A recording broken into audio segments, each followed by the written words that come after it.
right, let's dive into a topic that can feel, well, pretty scary, especially when you're navigating life after a big change like divorce. We're talking about vulnerability. We're going to be pulling some powerful ideas from Class 10 of Ronnie Kaufman's Exploring Beyond Divorce course, and what we're going to do is completely reframe vulnerability. Not as a weakness, but as this incredible tool for healing and, just living a more real life. Man, this just gets right to the heart of it, doesn't it? That feeling of being so raw, so exposed. It can make the very thought of opening up to someone again feel just impossible. But look at that phrase, willing to love and be loved again. That's the key. It reminds us that moving forward is a choice we have to make, and it's a really, really brave one. So, before we can even talk about using this power, we've got to get on the same page. What is vulnerability, really? Because I think a lot of us were taught to see it in a very specific and, let's be honest, pretty negative way. So let's redefine it. Okay, what I love about this definition is that it's all about openness and willingness. See, it's not about just getting hurt. It's an active thing. It's the conscious choice to accept that you might get hurt emotionally. It's about having the courage to show up for your life even when you have zero control over the outcome. The amazing researcher Brené Brown just nails it with this definition. She calls it uncertainty, risk, and emotional exposure. And when you think about it, everything that matters in life, falling in love, trying something new, being creative, it all requires those three things.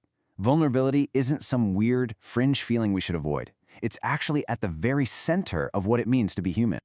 Now, a whole lot of our fear around this stuff comes from some really deep-seated myths. So let's take a minute and just completely bust the three big ones that keep us from living our most authentic lives. And here it is, the big one. This is probably the most common and honestly the most damaging idea we have about vulnerability. We're taught from day one that if you're vulnerable, you're weak, period. But the truth? It's the exact opposite. Isn't it funny how we see vulnerability in other people and think, wow, that's so brave. But when we feel it in ourselves, we think, ugh, I'm so weak. The thing to remember is this. When we try to shut down our vulnerability to avoid getting hurt, we accidentally shut ourselves off from all the good stuff too. Connection, love, joy, you name it. Okay, myth number 2 is this belief that vulnerability is somehow optional. You know, that we can just choose not to do it or tell ourselves, oh, I'm just not a vulnerable kind of person.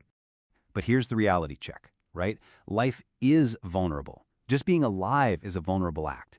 We don't get to choose whether or not we're going to face uncertainty and risk. The only choice we have is how we show up when we're in it. Are we going to put on all our armor and hide? Or are we going to lean in and be real? And the last myth we need to bust is this idea that being vulnerable just means you have no boundaries, that it's all about oversharing, and as Brené Brown calls it, letting it all hang out with anyone and everyone. This is so important. Real vulnerability is not just spilling your guts to the cashier at the grocery store. In fact, true vulnerability is the opposite. It's incredibly thoughtful. It's about building trust step by step and sharing your true self with the people who have actually earned the right to hear your story. Okay, so we've busted the myths. Now for the good part. How do we actually do this? How do we put it into practice? Let's walk through 5 really tangible ways you can start living a more authentic and vulnerable life. All right, let's break down these first 3. Number 1, be real. This is all about just saying the thing. If you feel scared, say, I'm scared. If you mess up, own it. Especially after a divorce, it's so tempting to put on a brave face, but healing really begins when we can just be honest about how we're feeling. Number 2, act without guarantees. This is about taking that scary step, saying yes to a coffee date, trying a new class, even when you're terrified of how it might turn out. And third, ask for help. This is not a sign of weakness, it's an invitation. It lets other people in and gives them a chance to share their gifts with you when you need it most. Now these last 2 are tough, but they are so powerful.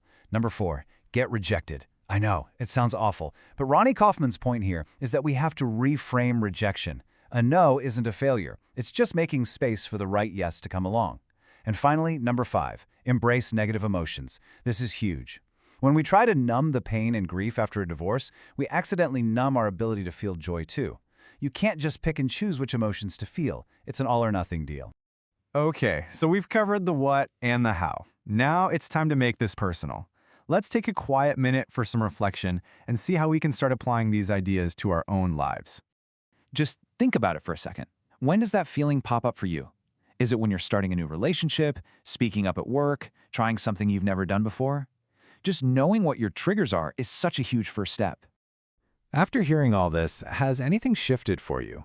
Maybe that idea that vulnerability is actually courage is starting to sink in. If so, how does that change the way you look at those moments when you feel exposed? Thinking back on those 5 steps, what's one tiny little thing you could start doing? Maybe it's just admitting, I don't know, the next time you're asked a question. Or maybe it's asking a friend for a small favor. What's one little thing you can do over and over again? And that brings us right here to this last question. Remember, this isn't about making some huge, terrifying leap. Courage isn't about not being afraid. It's about being afraid and doing it anyway. So, what's one small, courageous step you can take today to show up and be seen? Because the answer to that question, that's where your new life begins.